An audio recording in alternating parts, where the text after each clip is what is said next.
Renovating is tough. It's easy to fall into tricky, and costly, mistakes. But don't worry, we've got your back. Below, we've listed 4 of the most common renovation mistakes, plus tips on how to fix them. Keep reading to learn what you can do to keep your renovation safe and sound. This one is most common among new homeowners who are coming into a fresh space wanting to decorate from scratch. In this case, one renovation project becomes 2. 2 becomes 3. Then, before you know it, the entire house is in disarray. Usually, rather than leading to satisfaction at a job well done, this leads to frustration, tears and a sense that the house is a never-ending mess. Fortunately, this is an easy fix.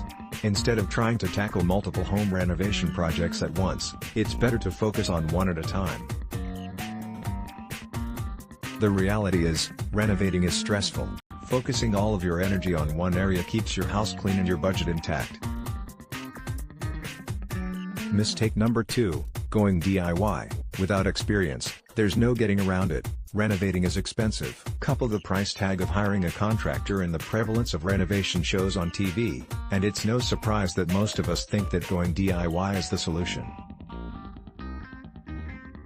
However, it's only the right choice if you have the proper skills. If you're going mainly on guesswork, you could end up causing major problems later on. This fix is all about recognizing your own limits. Have you ever done any large-scale home maintenance projects before? Would you consider yourself handy?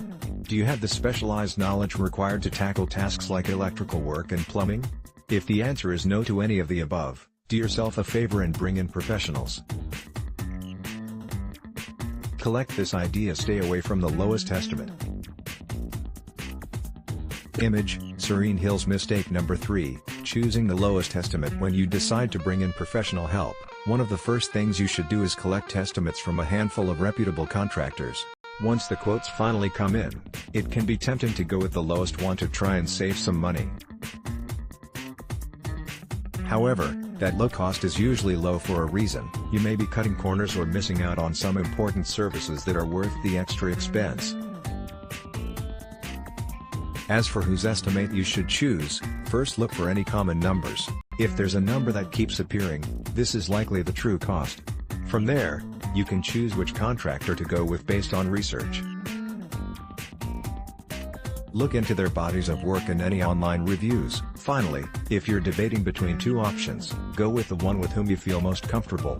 Mistake number 4, not anticipating roadblocks. Unfortunately, renovations rarely go according to plan. The last thing that anyone wants is to hit an unanticipated setback in the middle of a project, but it's not uncommon. The best thing that you can do is make sure that you're ready for the unexpected before your renovation even begins. You can do this by padding your budget and timeline from the start. Conventional wisdom states that you should leave around 10% to 15%